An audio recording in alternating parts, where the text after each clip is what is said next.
आज से करीब एक साल पहले 2 नवंबर 2022 को भारत ने बंगाल की खाड़ी में एक इंटरसेप्टर मिसाइल का टेस्ट किया था और उसके अगले हफ्ते एक लॉन्ग रेंज की बैलिस्टिक मिसाइल का भी टेस्ट होना था, जिसके लिए एनओटीएम जारी कर दिया गया था। एनओटीएम यानी टेस्टिंग के दौरान उस इलाके में नो फ्लाई जोन, यानी उस इलाके में नो फ्लाई जोन की चेतावनी दे दी गई थी। लेकिन उसी समय चीन ने फौरन अपनी जासूसी जहाज युआन वांग 6 को हिंद महासागर क्षेत्र में दौड़ा दिया, जिसके बाद भारत ने कुछ दिनों के लिए मिसाइल टेस्ट टाल दिया। उसके करीब एक साल बाद अब फिर भारत एक बार फिर से मिसाइल टेस्ट करने जा रहा है। टेस्ट के लिए बंगाल की खाड़ी में इस बार एनओटीएम भी जारी कर दिया गया है। एनओटीएम यानी नो फ्लाई जोन की चेतावनी। पर इस बार भी चीन का जासूसी जहाज शियान-6 एक बार फिर हिंद महासागर में उतर चुका है और कोलंबो की तरफ बढ़ रहा है। आप ऐसे में समझ सकते हैं कि मामला क्या हो सकता है। नमस्कार, मैं उमेश कुमार और आज की इस वीडियो में आप जानेंगे कि भारत के मिसाइल टेस्ट के समय ही चीन अपने जासूसी जहाज हिंद महासागर में क्यों भेजता है। साथ ही मैं आपको यह भी बताऊंगा कि शियान-6 के श्रीलंका आने से भारत और अमेरिका क्यों चिंतित है, इसकी वजह क्या है। तो अंत तक बने रहिए और इस वीडियो को अंत तक देखिए और इस पूरी रिपोर्ट को अच्छे से समझिए। भारत ने 5 से 9 अक्टूबर तक लॉन्ग रेंज की बैलिस्टिक मिसाइल टेस्ट के लिए बंगाल की खाड़ी से हिंद महासागर तक नो फ्लाई जोन बनाए रखने की घोषणा कर दी। इसकी सूचना की जानकारी open source intelligence expert Damian Simon ने दी। इस दौरान ओडिशा के अब्दुल कलाम द्वीप से मिसाइल टेस्ट की संभावना थी कि वहां से मिसाइल टेस्ट किया जाएगा। पर इसी बीच चीन का जासूसी जहाज शियान-6 हिंद महासागर में फिर से आ गया और इसको लेकर डिफेंस एक्सपर्ट्स अपनी टाइमिंग पर सवाल उठा रहे हैं। यानी कि इसकी टाइमिंग पर, क्योंकि हर बार जब भारत मिसाइल टेस्टिंग के लिए आता है उसी समय चीन का जासूसी यान वहां पे दौड़ता हुआ चलता हुआ दिखाई देता है। दरअसल शियान-6 इस वक्त हिंद महासागर में है और यह श्रीलंका की ओर बढ़ रहा है। इसे नवंबर तक श्रीलंकाई जल क्षेत्र में रहने की मंजूरी भी मिल चुकी है। श्रीलंका ने आपको इस संबंध में श्रीलंका के राष्ट्रपति रानी विक्रमासिंघे ने जुलाई में भारत दौरे के बाद ये मंजूरी दी थी। इसकी अनुसार से वो मंजूरी मिली है। हालांकि श्रीलंका के विदेश मंत्री अली सावर ने कहा कि कोलंबो ने चीनी जहाज को बंदरगाह पर रुकने की मंजूरी नहीं दी है। साथ ही ये भी कहा कि भारत सुरक्षा संबंधी चिंताएं श्रीलंका के लिए महत्वपूर्ण है। चीनी जहाज शियान-6 के श्रीलंका के बंदरगाह पर रुकने के बारे में जब उसे पूछा गया तो ऐसा पूछे जाने पर उन्हें बताया कि विदेशी जहाजों के श्रीलंका में रुकने को लेकर एक स्टैंडर्ड ऑपरेटिंग प्रोसीजर यानी एसओपी तैयार किया गया। एसओपी को तैयार करने में भारत समेत कई दोस्तों से सलाह भी ली गई, यानी भारत के कई देशों से इस संबंध में सलाह भी ली गई कि एसओपी तैयार किया गया। उन्होंने कहा कि श्रीलंका ने चीनी जहाज को अक्टूबर में अपने बंदरगाह पर रुकने की अनुमति नहीं दी है और इसे लेकर बातचीत अभी भी जारी है। और इससे पहले श्रीलंका ने डेली मिरर ने अपनी रिपोर्ट में अपनी रिपोर्ट में इस बात का दावा किया था कि चीन का खोजी जहाज अक्टूबर के महीने में श्रीलंका में रुक सकता है। एक और जहां आप बोल रहे हैं ऐसा नहीं है, जबकि ये रिपोर्ट दावा करता है कि वहां पे चीनी जहाज वहां पे रुक सकता है। आपको बता दूं, 1 महीने से अधिक समय से भारत इस जासूसी जहाज पर कड़ी नजर रख रहा है। यह 23 सितंबर को मलक्का जलमरूमध्य से हिंद महासागर में पहुंचा। मलक्का जलमरूमध्य से हिंद महासागर में पहुंचा और 10 सितंबर को अपने होम पोर्ट गुआंगझो से निकलने के बाद इसे 14 सितंबर को सिंगापुर में देखा गया। चीन की जासूसी जहाज के आने से भारत बैलिस्टिक मिसाइल का यूजर ट्रायल टाल सकता है। इस बार पहले भी इस बार टाला गया था और इसके आने से एक बार हो सकता है कि ये यूजर ट्रायल फिर से टाला जा सकता है। एक्सपर्ट का मानना है कि चीन ने ऐसे समय में अपनी जासूसी जहाज को हिंद महासागर क्षेत्र में भेजा है, जिससे वह भारतीय मिसाइल की खुफिया जानकारी जैसे उसकी स्पीड, उसकी एक्यूरेसी और उसके रेंज का पता कर सके। इस मकसद से एक्सपर्ट्स माने तो एक्सपर्ट का ये कहना है कि इसी का पता लगाने के लिए चीन अपनी खुफिया जहाज यहाँ भेजा। डिफेंस एक्सपर्ट जेम्स सोडी कहते हैं कि पिछले साल भी जब भारत बैलिस्टिक मिसाइल का टेस्ट करने वाला था, तब भी चीन ने अपना जासूसी जहाज युआन-16 हिंद महासागर में भेजा था, जिसकी वजह से उस समय वो टेस्टिंग नहीं हो पाया था, वो टेस्टिंग टाल दिया गया था। इसकी वजह से भारत को कुछ दिनों के लिए टेस्ट टालना पड़ा और इतना साल बाद, लगभग 1 साल बाद ये टेस्टिंग करने का सोचा गया और फिर से ये देखने को मिला। और इसी समय पर चीन का एक और जहाज Xi'an-6 श्रीलंका की तरफ बढ़ रहा है, इस बार श्रीलंका की तरफ बढ़ रहा है। ऐसे में इसमें कनेक्शन साफ तौर पर देखा जा रहा है। एक साफ तौर पर कनेक्शन देख सकते हैं कि जब जब भारत ने NOTM जारी किया है, तब तब चीन अपना जहाज श्रीलंका में, बंगाल की खाड़ी या अरब सागर में भेज देता है, ताकि भारत की गतिविधियों और उसके ऊपर नजर रखा जाए और देखा जाए। इससे साफ है कि चीन ऐसी एक्टिविटी के जरिए भारत को उकसाने का काम करता है। चीन के पास ऐसी सैटेलाइट भी है जिससे वो जासूसी कर सकता है, लेकिन जानबूझकर जासूसी जहाज भेजना भारत को उकसाने की कोशिश है। चीन चाहे तो उस सैटेलाइट के जरिए बाहर से भी जासूस पता लगा सकता है, लेकिन इसके जरिए भेज रहा है तो एक उकसाने की कोशिश बताया जाए। दरअसल चीन को सबसे ज्यादा तकलीफ भारत से है, क्योंकि एशिया और हिंद प्रशांत इलाके में अगर कोई देश चीन के विस्तारवाद को रोक सकता है तो वो भारत है।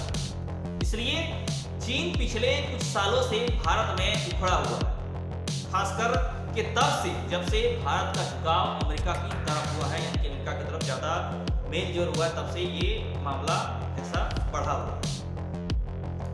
डिफेंस एक्सपर्ट सोडी कहते हैं कि इसमें चीन की वजह से मिसाइल टेस्ट नहीं टालना चाहिए। इस बार उनका मानना है कि मिसाइल टेस्ट नहीं टालना चाहिए, क्योंकि वह ऐसी हरकतें करता रहेगा और हमें नई मिसाइलों की जरूरत है, ताकि हमारी सैन्य शक्ति में इजाफा हो। हमारे ईस्ट और वेस्ट में मौजूद दोनों देशों को नजरिया भारत को लेकर ठीक नहीं है। भारत को लेकर उनका नजरिया सही नहीं है, और जैसे जैसे समय बीत रहा है, चीन अपने सैनिक डिप्लॉयमेंट को LAC पर बढ़ा रहा है। ऐसे में हमें ऐसी मिसाइलों को भी बहुत जरूरत पड़ सकती है, ऐसी मिसाइलों को हमें जरूरत पड़ सकती है, इसलिए इसके अनुसार इस पर टेस्टिंग नहीं टाली जानी चाहिए। चीन के पास आपको बता दूं कई जासूसी जहाज ये पूरे प्रशांत, अटलांटिक और हिंद महासागर में काम करते हैं और ऐसा करने में सक्षम। ये सिर्फ जासूसी कर बीजिंग के लैंड बेस्ड ट्रैकिंग स्टेशनों की पूरी जानकारी भेजते हैं, और चीन युआन-वांग क्लास शिप के जरिए सैटेलाइट, रॉकेट और इंटरकॉन्टिनेंटल बैलिस्टिक मिसाइल की लॉन्चिंग को ट्रैक करता है, उसका ट्रैक करके उसे पता लगाता है और वो जानकारी उन्हें मिल जाती है। अमेरिकी रक्षा विभाग की रिपोर्ट के मुताबिक इस शिप को चीन की पीपुल्स लिबरेशन आर्मी यानी PLA की स्ट्रेटेजिक सपोर्ट फोर्स यानी SSF ऑपरेट करती है, और SSF थिएटर कमांड लेवल का ऑर्गेनाइजेशन है, कमांडर लेवल का, और यह PLA को space, cyber, electronics, information, communication और साइकोलॉजिकल वॉरफेयर को लेकर साइकोलॉजिकल वॉरफेयर मिशन में मदद करती है। चीन के जासूसी जहाज जो हैं काफी पावरफुल ट्रैकिंग शिप है। ये पावरफुल ट्रैकिंग शिप माने जाते हैं। ये शिप अपनी आवाजाही तब शुरू करते हैं जब भारत या कोई अन्य देश मिसाइल टेस्ट कर रहा होता है। चीन की हमेशा से ये नजर रहती है, जब कोई भी देश मिसाइल टेस्टिंग कर रहा था तो इनकी जहाज, जासूसी जहाज वहां पहुंच जाती है आसपास। शिप में हाईटेक रिवर्स ड्रॉपिंग इक्विपमेंट यानी छिपकर, एक ऐसा उपकरण है छिपकर जो छिपकर सुन सकता है, यानी कि छिपकर सुनने वाला उपकरण लगा हुआ है। इससे यह करीब 1000 किलोमीटर दूर हो रही बातचीत को सुन सकता है। इतना हाईटेक इनके पास ये डिवाइस है। मिसाइल ट्रैकिंग शिप में रडार और एंटीना से बना इलेक्ट्रॉनिक सिस्टम लगा होता है, और ये सिस्टम अपनी रेंज में आने वाली मिसाइल को ट्रैक कर लेता है और उसकी जानकारी एयर डिफेंस सिस्टम को सीधा भेज देता है। यानी एयर डिफेंस सिस्टम की रेंज में आने से पहले ही मिसाइल की जानकारी मिल जाती है, और ऐसा जानकारी मिलने पर हमले को नाकाम किया जा सकता है, क्योंकि आने से पहले मिसाइल की जानकारी आपको मिल जा रही है तो इसके हमले को नाकाम किया जा सकता है। इस शिप की पहुंच कोलंबो पहुंचने के बाद दक्षिण भारत के प्रमुख सैन्य और परमाणु ठिकाने जैसे कलपक्कम, कुडलकुलम तक होगी और साथ ही केरल, तमिलनाडु और आंध्र प्रदेश के नई और पुरानी कई पोर्ट यानी बंदरगाह चीन के रडार पर होंगे। भारत के कई बंदरगाह चीन के रडार पर इसके आने से हैं, जिसकी सारी नजर उन पर चीन को होगी।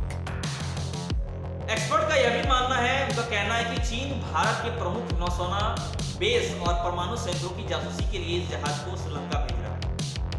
भारत के एक्सपर्ट्स ये कहते हैं और चीन के जासूसी जहाजों में हाईटेक रिवर्स ड्रॉपिंग इक्विपमेंट यानी छिपकर सुनने वाला उपकरण लगे होने के कारण ये आसानी से संभव है। यानी श्रीलंका के पोर्ट पर खड़े होकर या भारत के अंदरूनी हिस्सों तक की जानकारी जुटा सकते हैं बहुत आसानी से इस इक्विपमेंट के।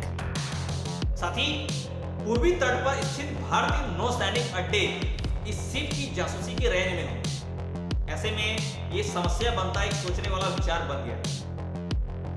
चांदीपुर में इसरो के लॉन्चिंग केंद्र को भी इससे जासूसी हो सकती है। ये भी बताया जा रहा है कि इससे के माध्यम से चांदीपुर के इसरो के लॉन्चिंग केंद्र में भी जानकारी जासूसी की जा सकती है। और इतना ही नहीं, देश की अग्नि जैसी मिसाइलों की सारी सूचना जैसे कि परफॉर्मेंस और रेंज के बारे में भी ये जानकारी जुटा सकता है। इतना हाईटेक उनके पास ये डिवाइस लगा हुआ है। आपको बता दूं, हाल में संयुक्त राष्ट्र महासभा सत्र के इतर न्यूयॉर्क में श्रीलंकाई विदेश मंत्री अल साबरी से अमेरिकी उप विदेश मंत्री विक्टोरिया नुलैंड ने मुलाकात की। इस दौरान उन्होंने चीनी जासूसी जहाज CN-6 के श्रीलंका आने की खबरों पर चिंता भी जताई। इस पर श्रीलंका के विदेश मंत्री साबरी ने कहा कि श्रीलंका तटस्थ देश है, यानी कि पड़ोसी देश है, और श्रीलंका ने अपने क्षेत्र में किसी भी गतिविधि को अंजाम देने में विदेशी जहाजों और विमानों की ओर से अपनाई जाने वाली SOP पर काम किया है।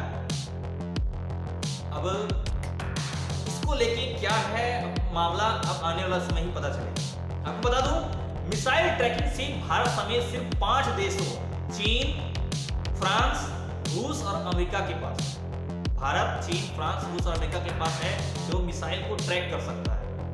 ट्रैकिंग शिप बनाने का कॉन्सेप्ट सबसे पहले अमेरिका ने शुरू किया था और अमेरिका ने अपने मिसाइल प्रोग्राम को सपोर्ट करने के लिए दूसरे विश्व युद्ध के बाद बचे हुए जहाजों को ट्रैकिंग शिप का रूप दे दिया।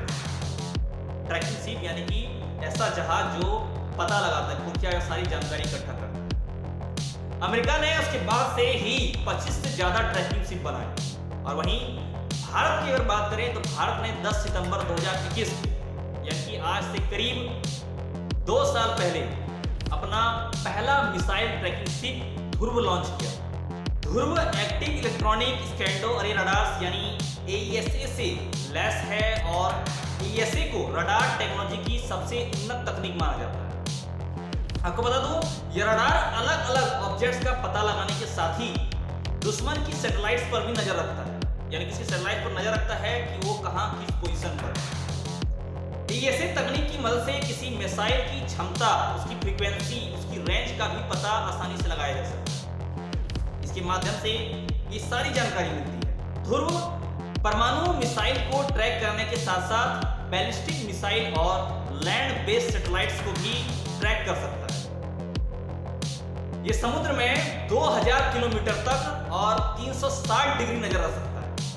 शिप में कई रडार का कॉम्बिनेशन सिस्टम लगा होता है, यानी कि कई रडार कॉम्बिनेशन सिस्टम लगा हुआ है जो एक साथ मल्टीपल टारगेट पर नजर रख सकता है कि एक टारगेट 2 3 4 5 यानी बहुत सारे टारगेट पर एक साथ नजर रख सकता है। ध्रुव कमांड, कंट्रोल और कम्युनिकेशन सिस्टम C3 और इलेक्ट्रॉनिक सपोर्ट मेजर एंटीना यानी ESM तकनीक से लैस है। ये तकनीक दूसरे जहाजों से निकलने वाले इलेक्ट्रोमैग्नेटिक रेडिएशन को कैच कर उसकी लोकेशन का पता लगाती है कि वो किस लोकेशन पर है, और उस लोकेशन के माध्यम से ये जानकारी भेजती है। उससे हम आसानी से समझ सकते हैं कि जासूसी जहाज अलग दूसरे की शिप किस जगह पर है। आपको बता दूं, ध्रुव की रडार डोम में X बैंड रडार भी लगे हुए हैं जो सटीक स्कैनिंग का काम कर सकते हैं। साथ ही इसमें लॉन्ग रेंज के लिए S बैंड रडार है जो हाई रेजोल्यूशन जैमिंग रेसिस्टेंस और लॉन्ग रेंज स्कैनिंग के लिए सबसे आधुनिक तकनीक है। ध्रुव से चेतक और इसी तरह के मल्टी रोल हेलीकॉप्टर को भी ऑपरेट किया जा सकता है। इस प्रकार से हम कह सकते हैं ध्रुव भारत की सबसे आधुनिक और मजबूत तकनीक वाली ट्रैकिंग शिप। आज की इस वीडियो में फिलहाल इतना ही। हम आगे आपसे फिर मिलेंगे कुछ नई और अच्छी जानकारी के साथ। हमारे साथ अंत तक बने रहने के लिए धन्यवाद। जय हिंद, जय भारत।